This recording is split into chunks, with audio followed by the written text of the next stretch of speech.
Assalamualaikum warahmatullahi wabarakatuh.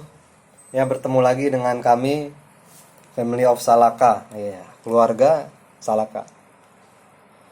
Mungkin kalau diartin bahasa Indonesianya kayak gitu. Ya, karena kita senang aja dengan Gunung Salak, kita cinta dengan Gunung Salak, ya alhamdulillah. Maka kita pakai nama ini. Mudah-mudahan bisa menjadi inspirasi, motivasi, dan mudah-mudahan bermanfaat untuk kalian yang punya minat untuk berkegiatan di alam bebas. Kali ini kita akan membahas tentang bagaimana merencanakan sebuah perjalanan atau mempersiapkan sebuah perjalanan yang dihususkan kepada kegiatan alam bebas. Ya, sebagai pengantar kita akan bahas tentang kegiatan di alam bebas. Kegiatan di alam bebas ini sudah dilakukan sejak zaman dahulu kala. Dari mulai kegiatan naik gunung, panjat tebing, susur goa, susur sungai, dan lain sebagainya. Mungkin kalau bisa kita bilang dalam sejarah umat manusia ini, kalau dibilang bapak goa itu berarti Nabi Muhammad SAW. Karena dia yang punya histori, dialah yang punya histori telah berada di goa. Nah, lalu mengenai pemanjatan pendakian gunung, ya, pendakian gunung juga sama, beliau juga yang memiliki histori yang kita dapat tertua sampai sekarang yang pernah melakukan pendakian gunung dan bermalam di sana. Nah, tapi di Indonesia ini kegiatan alam bebas ini pertama kali diperkenalkan oleh organisasi Wanadri. Ya. Organisasi Wanadri ini adalah organisasi penggiat alam bebas, penempuh rimba pendaki gunung Wanadri yang didirikan di Bandung. Pendidikan kita memiliki Mapala UI yang sebagai frontier, ya, terdahulu yang pertama kali membuat UKM pecinta alam di tingkat pendidikan. Nah, kalau masih ada yang mungkin kurang saya ketahui dari hal ini, boleh sharing, beritahu di kolom komentar, tanggapi dengan bijak. Mudah-mudahan bisa menjadi informasi yang baik, masukan bagi kami. Ya, sebagai pengantar, kami merasa cukup. Kita mulai dengan persiapan untuk berkegiatan di alam bebas. Yang pertama yang harus dimiliki oleh setiap orang yang berkegiatan di alam bebas, yaitu yang pertama adalah memiliki mental. Kalau dibilang mental di sini mungkin semua orang punya mental. Mental seperti apa? Nah, ini yang dimaksud di sini adalah sikap mental yang tangguh, yang kuat, yang solider, yang peduli, yang simpati, yang empati. Nah, berarti sikap mental di sini adalah yang dimaksud adalah sikap mental yang baik-baik saja. Nah, bukan sikap mental yang lemah. Seperti itu. Yang buruk-buruk, bukan seperti itu. Mental yang kuat, yang tidak pantang, yang tidak mudah menyerah, yang mau berjuang. Karena berkegiatan di alam bebas ini membutuhkan lebih dari sekedar kekuatan fisik. Nah, tapi kekuatan mental ini jadi modal awal dalam kita melakukan perjalanan. Kenapa bisa saya bilang modal awal? Karena tanpa mental yang kuat kita nggak akan siap untuk melakukan persiapan selanjutnya. Jangankan untuk mendaki gunung, ya, untuk nembak cewek aja mental mesti kuat. Kalau enggak, makanya sikap mental yang dimaksud di sini adalah secara simpel adalah sikap mental yang tabah dan berani. tabah untuk siap menghadapi berbagai macam kesulitan, halangan, rintangan yang akan menghadapi dari alam, dari segi lingkungan, dari segi manusianya itu sendiri, dari segi persiapan kita yang kurang matang atau sebagainya. Dan berani artinya di sini adalah berani untuk mengambil keputusan yang terbaik. Terbaik. Antara benar dan baik ini beda-beda tipis. Kadang baik itu belum tentu benar, dan benar juga belum tentu baik. Tapi yang terbaik adalah yang benar. Oke, sekian dulu. Dan terutama berani untuk mengakui kelemahan kita sendiri, berani untuk mengakui keterbatasan diri kita sendiri. Karena kita ini adalah manusia yang sangat terbatas. Coba kalau kita pahami lebih jauh, seberapa kekuatan diri kita pribadi, seberapa kuat kita. Hanya sejangkauan panjang tangan kita dan panjang langkah kaki kita, sudah segitu saja. Nah, inilah agar kita ketika di lapangan berkegiatan tidak sampai melampaui kekuatan diri kita sendiri. Contohnya mungkin ada orang-orang, teman-teman kita yang, atau kita sendiri kadang di lapangan tidak berani mengakui hal itu. Wah, masih sanggup nih, kita masih bisa nih, kita jalanin terus, ternyata ini tidak baik. Kenapa? Karena saat kita tidak menerima keadaan diri kita, maka yang terjadi adalah hancur mental kita, rusak. Kita akan berusaha menafikan diri kita sendiri,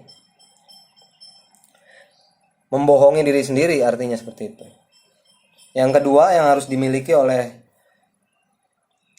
setiap orang yang berkegiatan dalam bebas adalah memiliki pengetahuan dan keterampilan.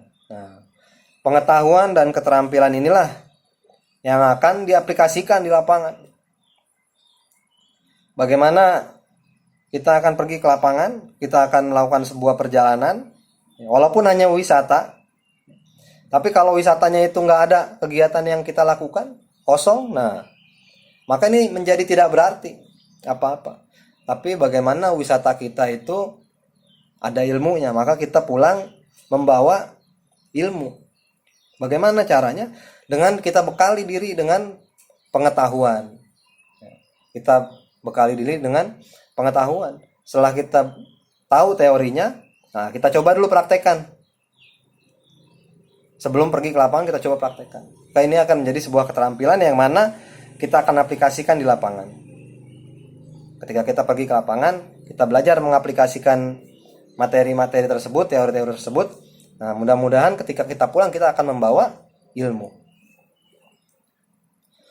Materi apa saja, ilmu apa saja, atau pengetahuan apa saja yang perlu kita pelajari, yang perlu kita ketahui ketika kita akan berkegiatan di alam bebas.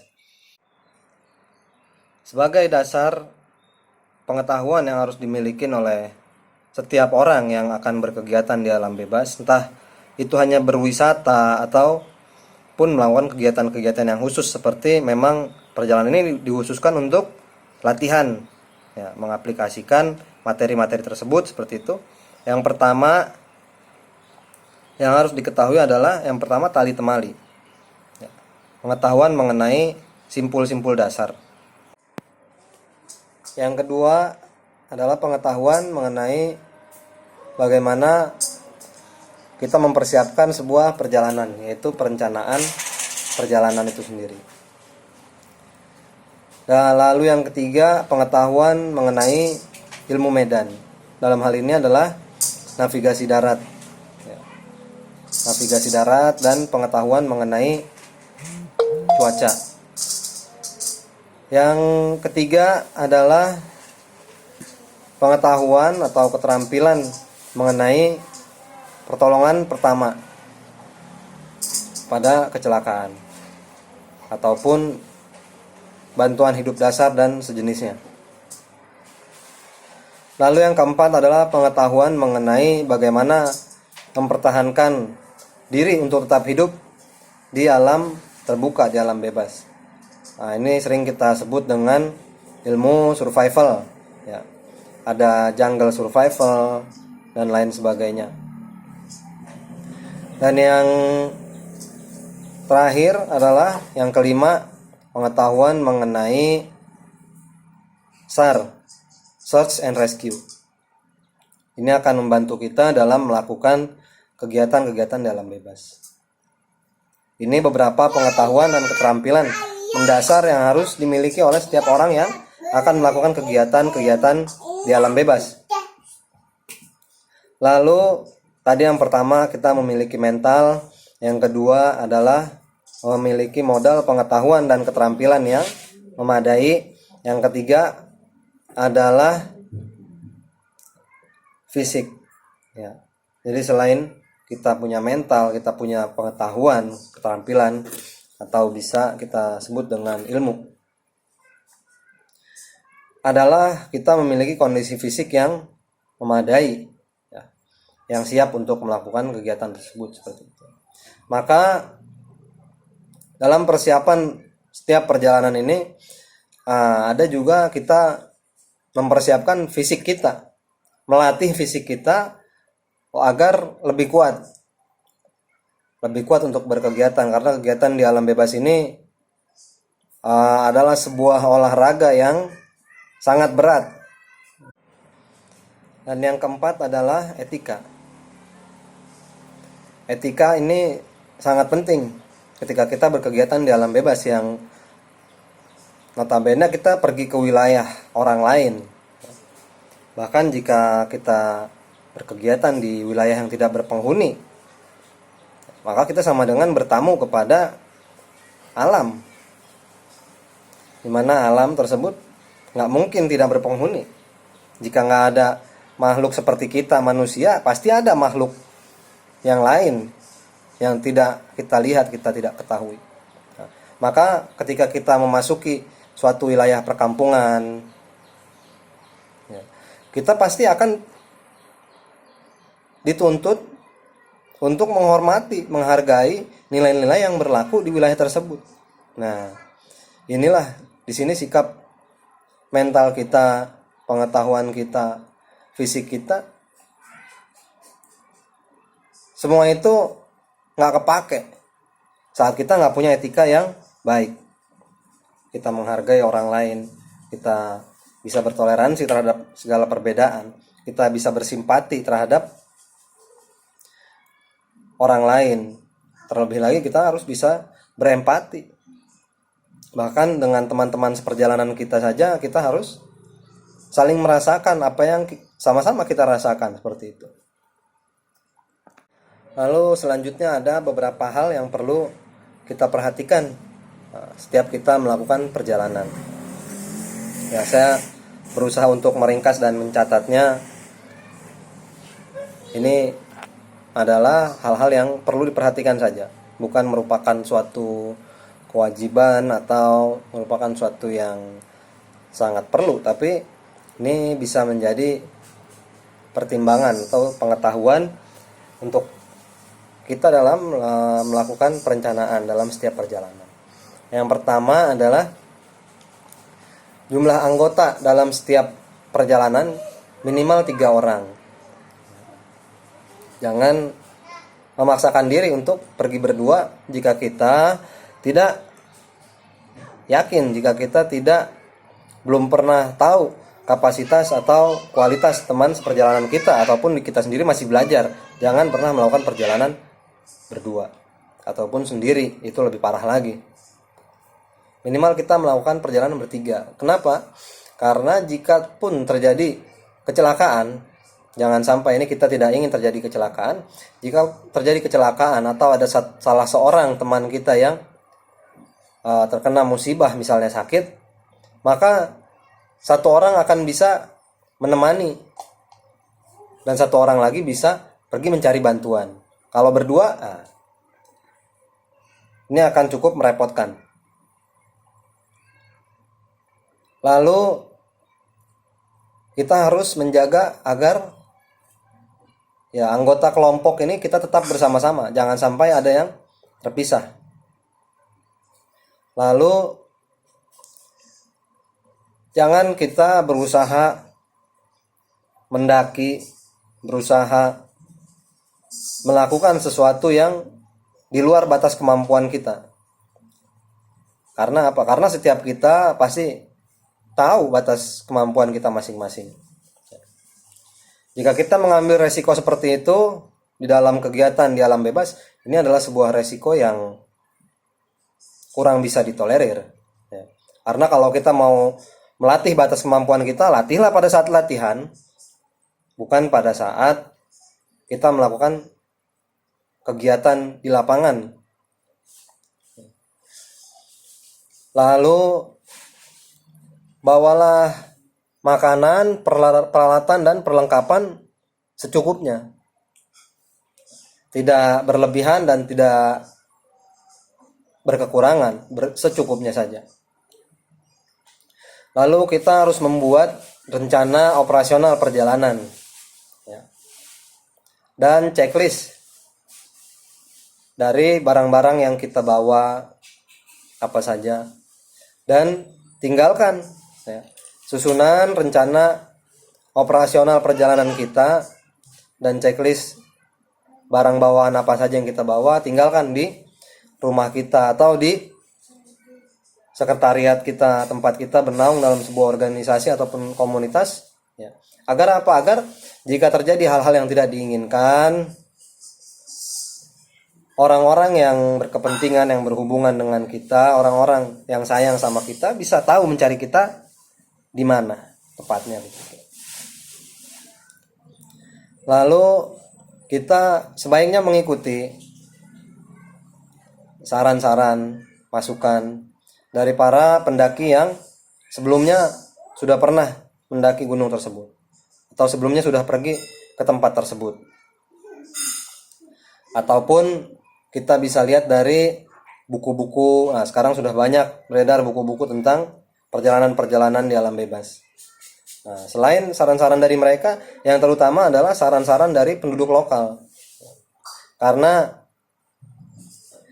di Gunung Everest sekalipun yang dinyatakan siapa pendaki pertama Gunung Everest, kalau bagi saya pendaki pertama Gunung Everest itu adalah ya orang kampung situ, ya begitu. Maka dengarkanlah apa yang disarankan oleh penduduk lokal. Kalaupun dia bilang, oh di setiap pos kita harus bakar rokok, tinggalkan kopi, tinggalkan air, walaupun hanya sedikit. Kalau kita umat beragama, terutama untuk yang beragama muslim, mungkin kita akan berpikir ini adalah sebuah kemusyrikan. Tapi dalam hal ini kita harus menghargai apa yang menjadi kearifan lokal di wilayah tersebut. Maka nggak ada salahnya kita ikutin, ya. Nggak ada salahnya kita ikuti, kita jalani saja seperti itu. Lalu berusahalah untuk bertindak atau berlaku sebagai seseorang manusia yang benar-benar memang kita berusaha berinteraksi dengan baik dengan alam. Kita tidak mengotori. Kalau kita punya sampah ya kita bawa lagi pulang. Lalu tidak merusak, ya, perjalanan wisata. Ya, jalur sudah jelas, sudah terbuka. Lalu kita sengaja memotong-motong pohon di jalan, atau kita merusak penanda jalan, misalkan ada plang. Nah, ini jangan sampai kita lakukan, ya, karena ini akan merugikan diri kita sendiri dan terutama orang-orang lain, orang banyak yang akan ada di sana.